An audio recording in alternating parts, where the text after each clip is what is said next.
everybody. I want to take this time to share with you guys where I mentioned where I was going to do a conversation on or piece on race relations. And what's triggering me to do this piece is this current incident that's occurring, or this great divide, I should call it, in the body of Christ concerning the assassination of Charlie Kirk. You have far too many pastors in their ignorance referring to this brother as racist. Too many black women in particular considering him as a misogynist bigot.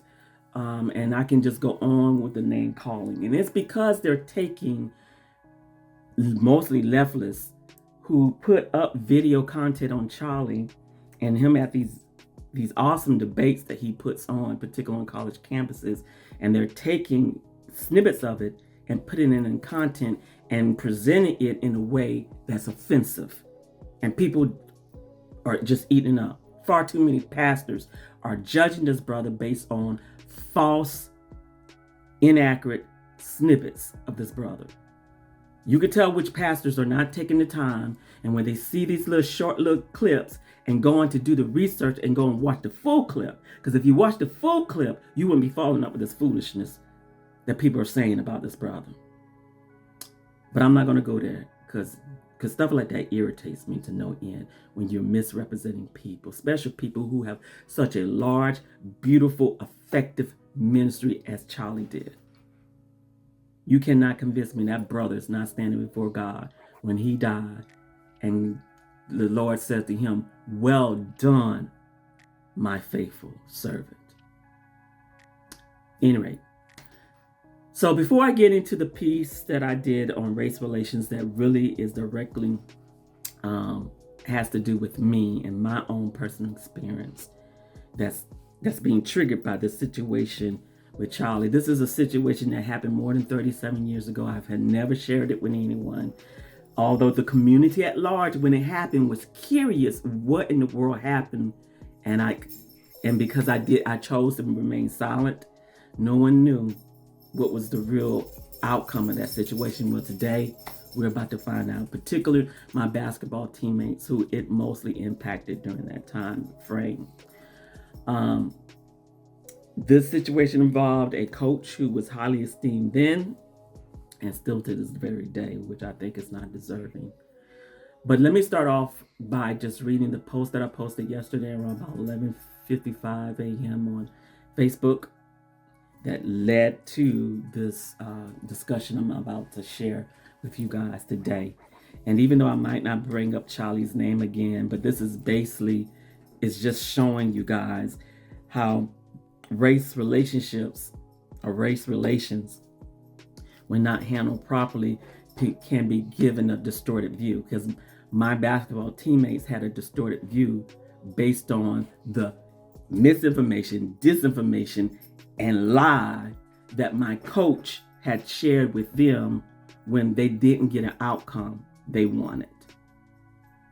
But it'll come more clear in the end. And probably the mistake I made during that time is remaining silent, but it is what it is. But today, I'm clearing the air. So here's what the post said. It says, "I hate it when people spread lies, misinformation, disinformation, or half-truths about others. I especially hate it when people realize they have incomplete or incorrect information they help spread, and yet they're not man or woman enough to publicly admit my apologies. I was wrong about so-and-so." And this is what many pastors need to do concerning Charlie. Do your research. Get the accurate information about this brother by going back and looking at the full content of what that brother said that y'all are claiming that he is. And that would change everything. And then you need to repent and publicly apologize, especially to that man's family. We live in a world where no one holds themselves accountable for their own ignorance. When someone shows them the truth and corrects their misunderstanding, they can't even appreciate for the much needed correction. I'm just fed up with people arrogance, ignorance, in moral behavior and attitude, I should have put in there, and lack of maturity. They always pointing fingers when others expose their foolishness. These are people who don't want to grow. Everyone else is the problem, and they always playing the victim. No scriptures on this one, just speaking common sense. The lioness is on the prowl, seeking to destroy all nonsense. I'm just saying. I'm about to work on a piece called Race Relations. I'm about to shock some of my old high school teammates, and like I said, my community at large, who have held this one coach in high esteem for too long, and that doesn't deserve it as far as I'm concerned. So let me go back in time, and I'm going to have to go around the ocean to build this for you to have a clear picture to lead to what this secret that I have held on to for more than 37 years. And the only person I've shared it with, if I haven't mentioned earlier, was my best friend, Felicia. So 37 years ago, I would have been a junior in high school. I used to attend this high school for my first 3 years called South Florence High School in Florence, South Carolina. I played, one of the sports that I played, which was my favorite sport, was basketball. And our basketball team was one of the top ranks in the state. We were within the top 10 teams. I don't remember what our exact ranking, but probably was in the top 5, but I know for sure we was in the top 10. Tammy Durant was our star basketball player during that time frame. She was our point guard, and she scored 30+ points a game. That's what she was known for. LaJuan Howard probably was the next scoring threat. She was our big center man and strong, very powerful center player. And then Ashley was our third highest scoring threat. She hit threes like crazy. So pretty much our offensive side of the team was taken care of by those two players. So I primarily focused on the defense. Myself and Valerie Scott, we were the one that cleaned the boards. We got all the rebounds pretty much, both offensive and defensive. We pretty much was very high in giving assists to those scoring threats that I mentioned. And like I said, we pretty much was the defensive threat on the team. So during my junior year, we had made the semifinals. So one game away from the championship game, state championship game. 2 weeks, we had two horrible events that took place going into the semifinals. Tammy Durant blew out her knee 1 week. And then the following week, LaJuan quit the team because she got pregnant. So that changed dramatically the dominance of our team. So the only scoring threat now we have is Ashley, and it made our team really small when we lost LaJuan. But we were a very quick, fast team.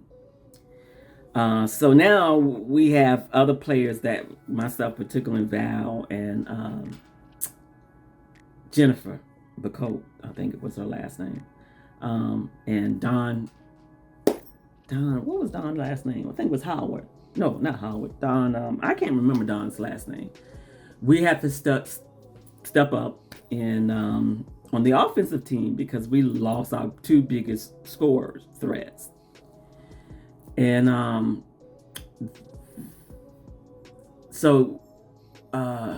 let me back up. Before the semifinal game, we had to play Socrates. And Socrates had the #1 All-American player on their team. And she was a big center, probably the tallest girl in the whole region. And her name was Beth. Oh my God, I did a blog on her a couple of years back. I can't think of Beth's last name right now. But at any rate, Beth was a giant. If you go on my blog and you look up, I don't remember the exact title, but it was with the word "Facing My Giants" or something. that was a blog I did in regards to that game. So that was the game before the semi-final game. And we had lost Tammy and LaJuan. We were going in this game, and we had nobody at the clumb close to the size of Beth. And I remember during that game, my coach said to me, if she goes in the bathroom, this is the warm-up conversation in the locker room. This is the only thing she said, and she sent us out there. Didi, that's what they called me when I was in high school. If she goes in the bathroom, you go in there with her and you wipe her tail. So I was like, okay. I didn't know who Beth was prior to walking on that floor. My coach didn't give me any information of her. I didn't follow sports. I just played sports. But everybody else knew who she was. And so I'm walking out on the floor looking for who is Beth. And this someone pointed me to who Beth was. And I was like, okay. And so I'm looking up this chick like this. And she's looking at her coach and the audience, because we was playing on their home territory, laughing at me because, like, coach, I mean, she literally said this to coach, this is going to be an easy game. But I shut her down. This was a girl who was known to score 40, 50 points a game. And she scored less than 10 that night. I shut her down. That's how bad my defensive game was. I was just a beast when it comes to defense, because that's all I really knew at that time because of the other players we had to score. And so because and her team was so accustomed of her doing all the scoring that they didn't have anybody else that really could score. So even though we didn't really have other players that were accustomed to scoring a lot of points, I averaged maybe about 10 points. At Valley, about the same thing. And then, like I said, Tammy, LaJuan, and Ashley pretty much carried all our points in a game situation, what have you. So anyway, once we won that game, that led us to the semifinals. Okay. So we're in the semifinals, and my coach at that time required us, whenever we had home games, we were required to stay after school and hang out in the gym until it was game time. I'm sorry I went on that tangent about that game, but to me that was probably one of my most powerful, notable games, shutting down an All-American like that. That was a towering giant over me. But anyway, let me get off of that. So anyway, we had to stay after school, and maybe after an hour being at school, I just started feeling sick for some reason. I just was feeling horrible. I was feeling so sick that all I could think of is I just want to go home and lay down in my bed, and then I'll get up and come back for the game. So I went looking for my coach, Coach Wilson, to let him know, look, I'm going to go home and lay down, and because I'm not feeling well, and when I come, and I'll get back up later, and I'll come at school, because I had my own little car during that time driving to and from school. So I finally found my coach. She was heading out of the gymnasium, because you got the gym, and then you walk through these huge big doors, which walks into the huge hallway that enters into the main building. And the first section you come into is the cafeteria area, and then you're going further back to classrooms and stuff like that. So anyway, so she was coming out of the gym into that area, and I was coming from near the principal office area into that hallway, and that's when I ran into her. And I said, hey, coach, look, I'm not feeling good. I don't know, my stomach might have been turning. I don't know what it was at the time. I said, I'm just going to go home and lay down, and I'll come back. And so she got upset. My coach had a high temper. She was always known to be a yeller. So she gets upset, and she does what she normally do. I'm not offended about it, because I'm used to her being that way. And she just going on and fussing and trying to convince me that I needed to stay. Maybe I could lay around the school. And I was like, no, it's just too much distraction here. And there's nowhere place to comfortable to lay down. And she was trying to convince me to go into the nursing station. I said, no, I am going home. I'm going to lay in my bed. And then finally, when she just kept going on and on. I just got quiet because I already knew what I was going to do. And so I just looked at her and listened to her. And then at some point she realized I was not going to adjust. And so then she starts to walk off, doing what she normally do, fussing and yelling out loud. And then she says something that shocked me, that I could not believe came out of my coach's mouth.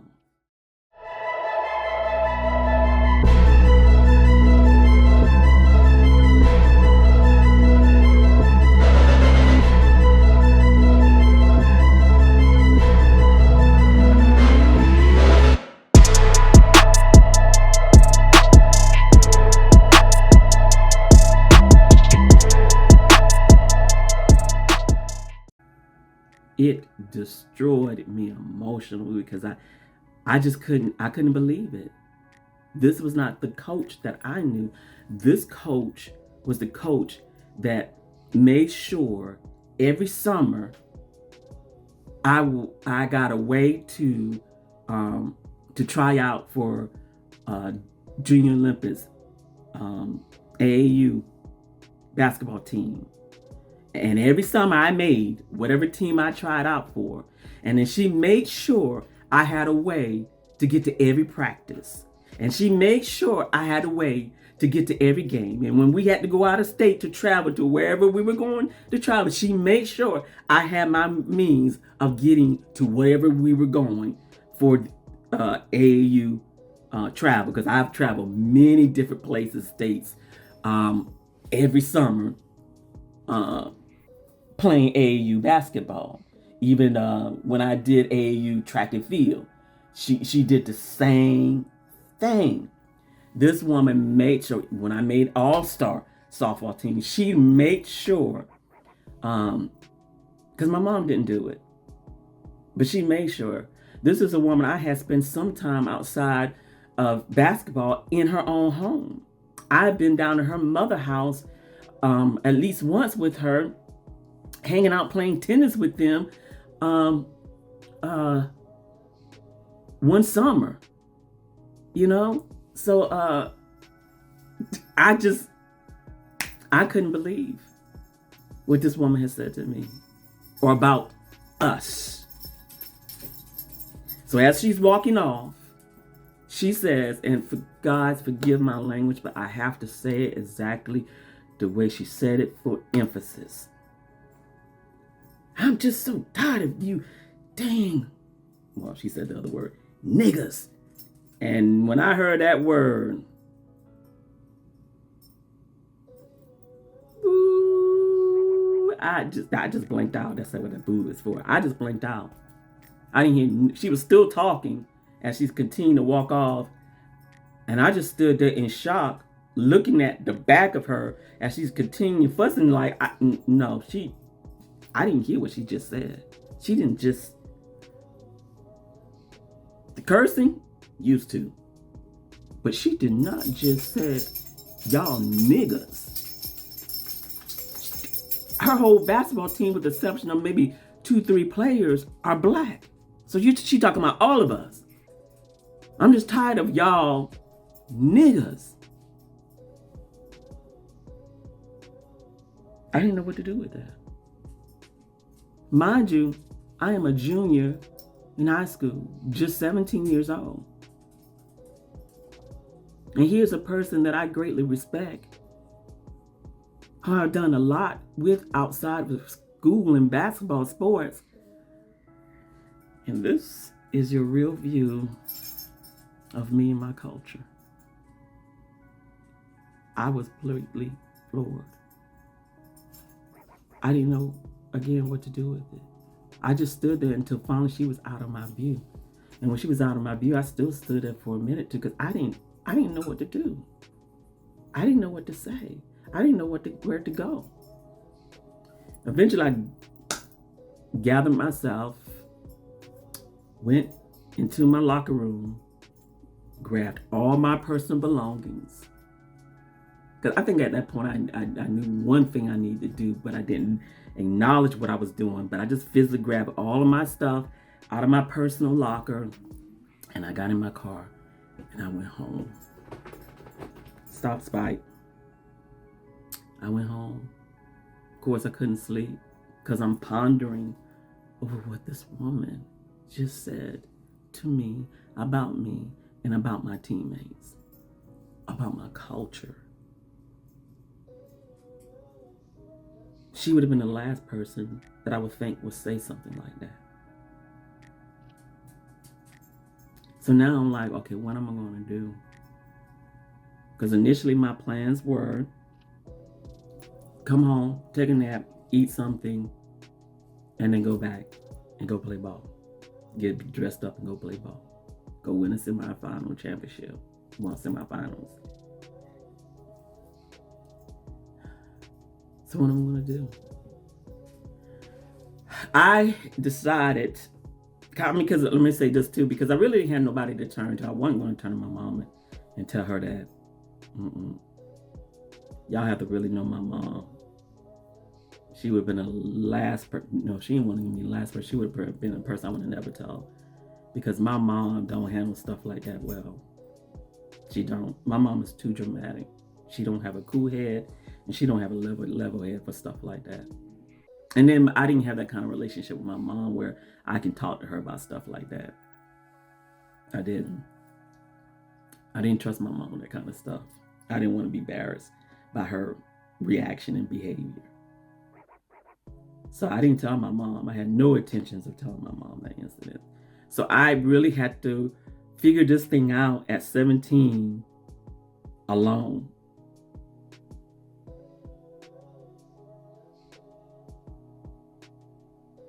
So finally, I decided, okay, on principle, I can't play for her. I can't do it. She's betrayed our relationship on a level that's, at that time, I felt unforgivable. Because I didn't understand the importance of forgiveness back then, but can't do it. So then my next decision was, okay, then what do I do? Because I want to support my teammates. I want to support my basketball players. We've worked so hard to get to this place. So I don't want to completely abandon them. So I made the dumb decision to show up to the game and sat in the audience. What I should have did is stayed my book home, and just, because I would have had a legit excuse. I was sick, I couldn't do it. But I decided to show up to the game to support my teammates.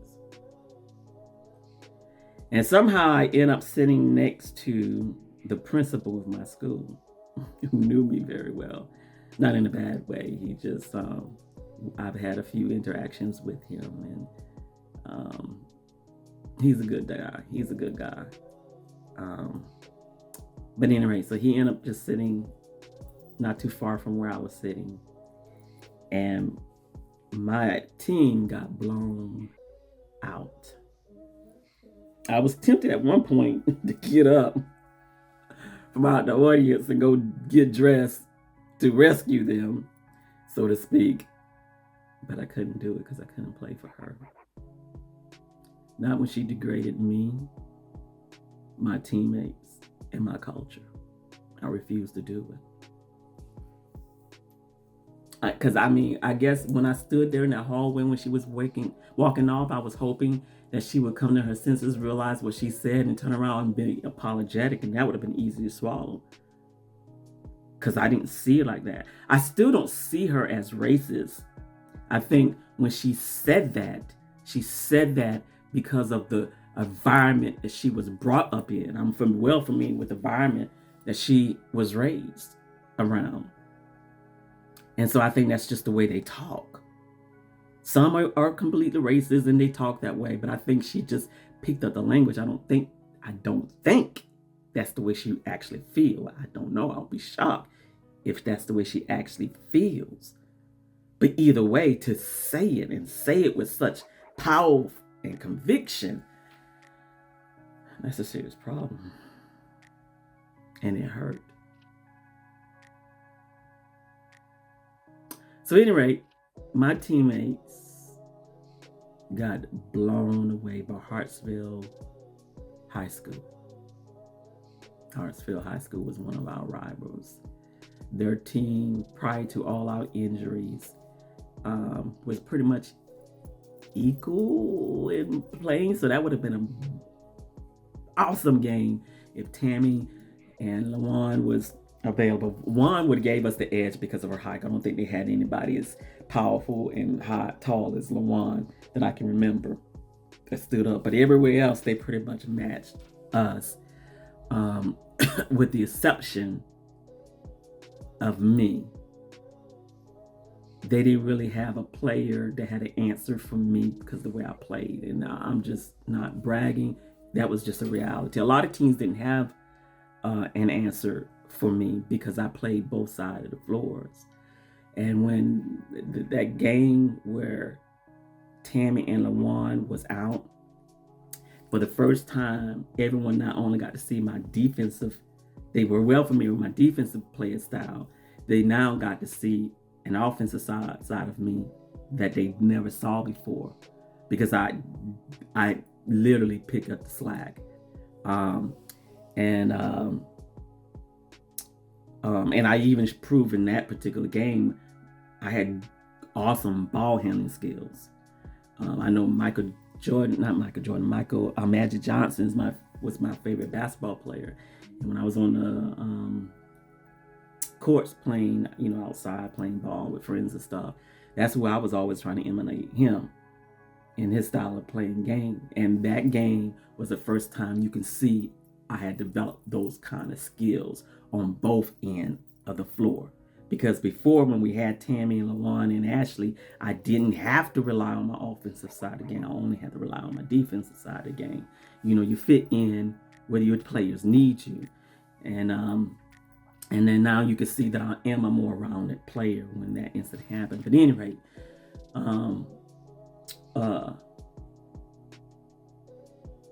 they just got blown out. It was a massacre. So I was tempted to go into the locker room to try to cheer them up, and then I decided at the last minute that's probably not a good idea. So I finally just got up and went on and head outside. Was heading towards my car to leave.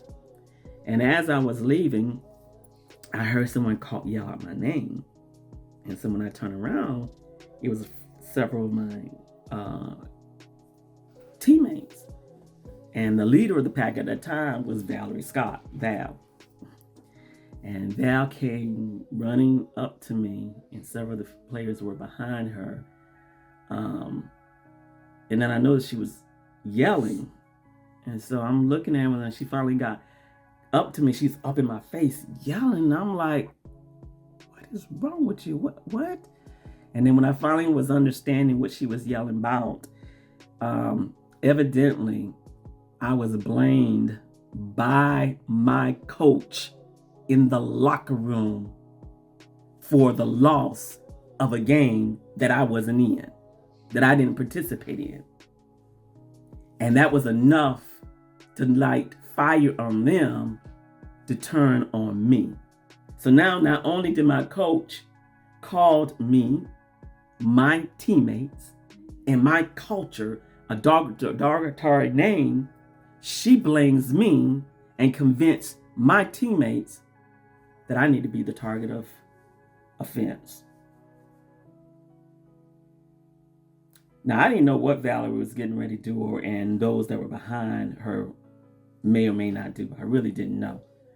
I understood that she was upset, and I can take that. So I just stood there, didn't say nothing. But I did know if she took it to another level, and y'all ain't gonna win this one. I know that much. You don't want these hands. I was confident of that. But at some point, before it escalates possibly to that level, the principal came out. I can't remember his name. I can see his face clear as day because I had a great deal of respect for him. But he came out and he was like, what's going on? He's a tall, white, lanky guy. and he kind of talks monotone, but he has a very forceful voice. What's going on? And then he realized it's kind of heated, so he sends Valerie those off, and I asked me just to stand there. And so I stood there and waited. He got done with them, and he comes over to me and he says, "Dee Dee, what's going on?" And I just stood there in silence. I should have told him everything I knew at that particular point, but I just stood there and shook my head. Nothing. You sure? Yes, sir. Well, why didn't you play tonight? And when he asked me that question, I couldn't lie. My option was to remain silent or reveal. And I opted to remain silent. And the main reason I opted to remain silent because my mother came into my mind right now at that point. And I was like, because if I tell him, he's going to have to tell my mother. And there's no way I want her involved in this because I know her. I know Baba Jean. Nope. This is my junior year, and I got one more year whether I play next year or not if she's the same coach, or I figure out to do something else on my own. I didn't want my mom involved because I know how she is. So I kept my lips closed, and I thought it was going to be the end of it. I don't know why I thought that. Because I'm on a top-ranking basketball team in the state of South Carolina.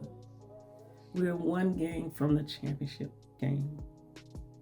I am a well-known athlete that is called by many sports reporters when they're doing their sports on women's sports, high school basketball sports, because I was a Fadaz type of player. I got the crowd to go ooh and ah in the way that I play the game. I'm not bragging. That's just the reality of my game. Rick Henry was one of the most popular sports commentary. And he would tell you in a hot minute, Dee Dee Newby was one of my favorite. My brother would tell you when he started playing football, he hated Rick Henry because every time Rick Henry would refer to him, he didn't refer to him as Rod or Roger Newby as he was known as the quarterback of these football teams. He referred to him as Dee Dee Newby's little brother. That's how popular I was. My sister quit playing sports because they could not get from under the shadow of my name.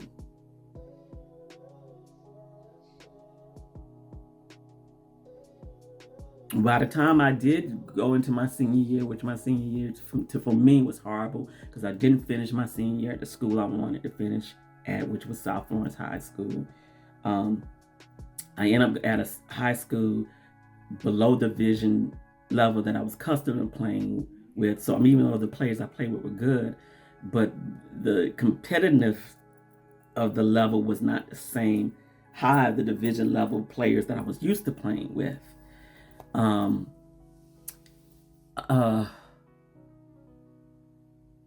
senior year was just horrible because of what all next transpired and what have you.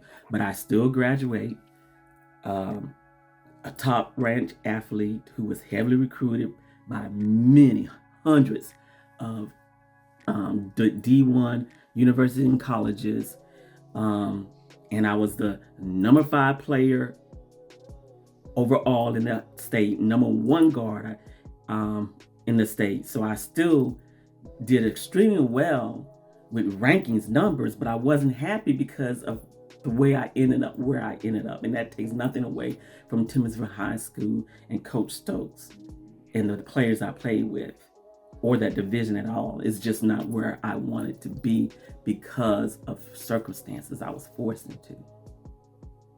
Well, eventually, the night of the game when I didn't play, all the sports commentaries are talking about it on all the local news.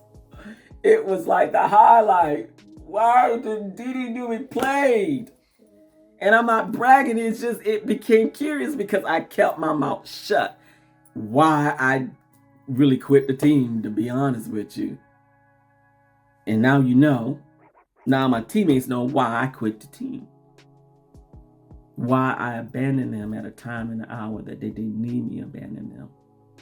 I just, on principle, I could not do that. I could not play for that woman. I just couldn't.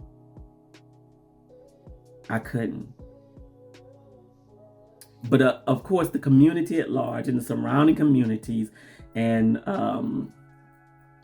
all the major sports commentators didn't know why I didn't play. I kept that to myself to this very day, other than Felicia.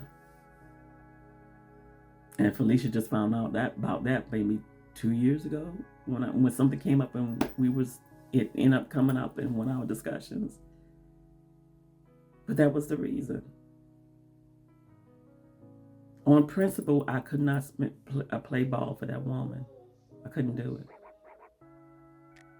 Now, in it all, by my teammates, by the person who caused the offense, I was labeled something I was not.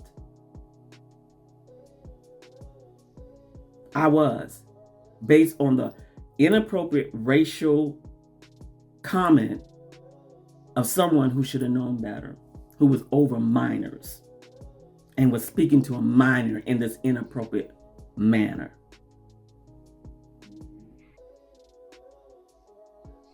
Now, the difference between me and Charlie is I could have defended myself by just opening up and tell what was happening. Now, of course, it would have been my word against hers.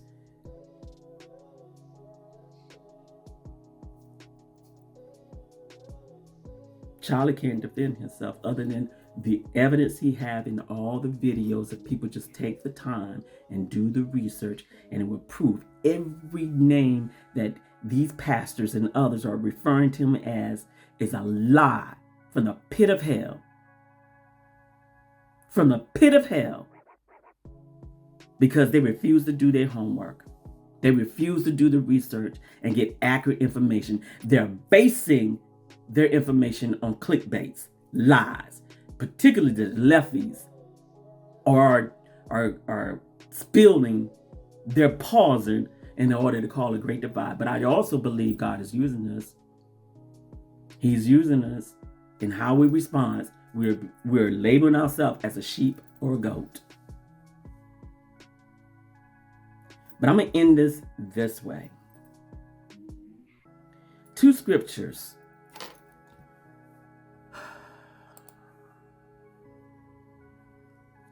We need to keep in mind when it comes to race relations.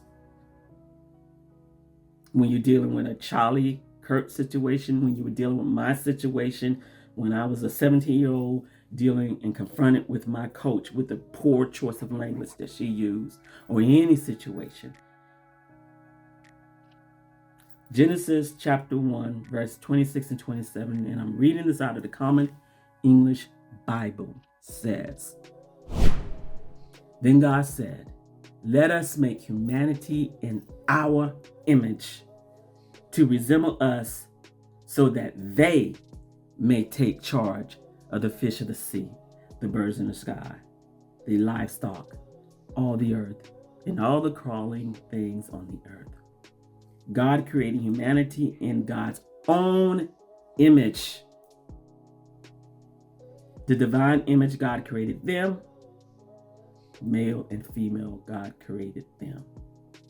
Then I want to read Acts 10:37 in the same version.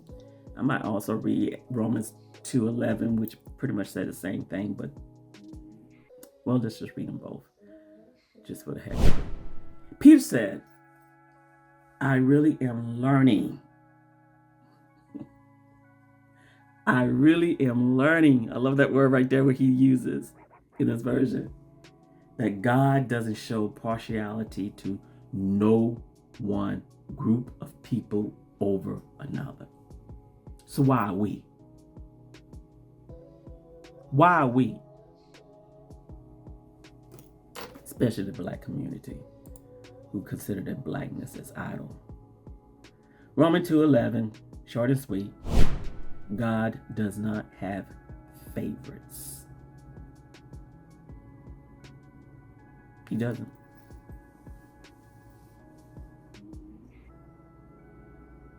We need to stop labeling people based off of, I'm going to use these words I said in this post. People spread lies, misinformation, disinformation, or half-truth about others. We see a 30 seconds to a minute clip on someone like Charlie Kirk or myself, Marcus Rogers, or whoever.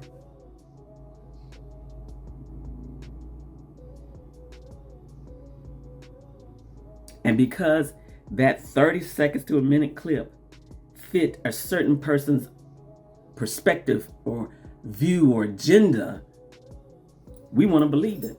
Instead it says, okay, can you provide me the full clip, or go find the full clip so you can see for yourself what is really being said? It's sad. It's sad how my community, particularly Black pastors, leaders in my community, are doing either one or two things, and only a handful are doing the right thing. One, far too many are adding fuel to this race issues because they're believing the lie. They're drinking the Kool-Aid, particularly about Charlie.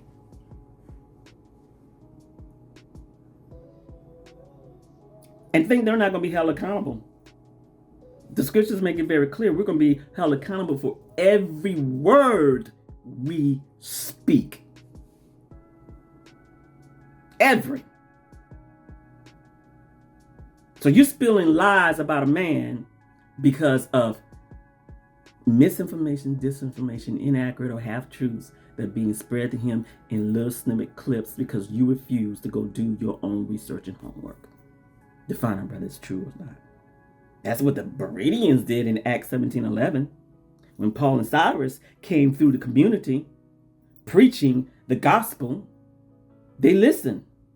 Okay, I hear you, brother. But then they did something that these pastors are refusing to do. They went home, pulled out their Bibles, got together, and says, okay, Paul said, let's see if that's true in God's word. Silas said, let's see if that's true in God's word. And they confirmed it. All right, these brothers are accurate. We can follow them. How hard is it to say, I heard Sabby, I think is how you pronounce this one leftist that I do follow. Most of the time she's balanced. I don't always agree with everything she said, but I do not agree with a lot of stuff she was saying on her site, YouTube page concerning Charlie. She has a bent, warped, inaccurate view of these clips. In fact, I was so teed about something she said, I usually don't say anything on her page, and I send a comment, can you please provide a full clip of what you're talking about? Of course, I ain't heard nothing back from her. But she provided a clip based on inaccurate information because she has a certain agenda or perspective she wants everybody else to agree with. And the pastors are doing the same thing. They see her post something, Shabby says so, and she shows this clip. And instead of doing like the Berean says, okay, Shabby showed this clip. She said that Charlie says this, and this is his belief. But let me go find the full clip, or let me reach out to Charlie since he's a brother and ask him for clarification. That would have been the end of it right there. Then you have these other group of brothers who decided, pastors, they're not even going to discuss it from the platform. And that's sad too. Here's a brother who's been faithful, who's finished his ministry to the full. That is an opportunity for you to encourage someone like me who is stepping into a very sensitive and difficult ministry. And this is something that could put fear in me. And here's an opportunity for you to encourage someone like me who have a challenging ministry like mine. And you're not going to take advantage of that to encourage and edify someone like me that's in your congregation. You're just going to, I'm not interested in it. You have too many brothers, pastors that are doing that. And I post my views about that on my Facebook page, so I'm not even going to go over that again. But then you have a handful of brother bishops that are pastors that are addressing this information, this unfortunate situation with the congregants, to encourage them, to uplift them, to address any fear that might have built up in their members because of this, to encourage many that this is the time to be even bolder. Don't let Satan shut your mouth because of what has happened here, how he's finished the race faithful, and he sets a great example for us. Beautiful, beautiful encouragement. Don't fall into the trap or the lies they're saying about this brother. I knew this brother personally. Black pastors are saying this. And this right here, that's not him. And here's the evidence why that's not him. So, just to wrap this up, guys, my strong advice to any and everyone, y'all got to stop relying on 30 seconds to a minute clip, no matter who is the source that's providing it. When people provide short clips, they should be providing the link of that short clip of the full episode for you to go to, or encouraging you to go to do research on your own to find the clip. When you fail to do that, you put yourself in a dangerous situation like many pastors have by misrepresenting Charlie. Because they are scandalizing his ministry and his name based on misinformation, disinformation, lies, and half-truths. Because they refuse to do the appropriate homework. They refuse to be like the Bereans and verify for themselves what's being said. When we fail to do what we're supposed to do when it comes to race relations, you find yourself victimizing individuals like myself when I was 17 years old, who was victimized by who was offended by my basketball coach, and then to cover her behind, she had my teammates to turn on me based on misinformation, disinformation, half-truths, and lies.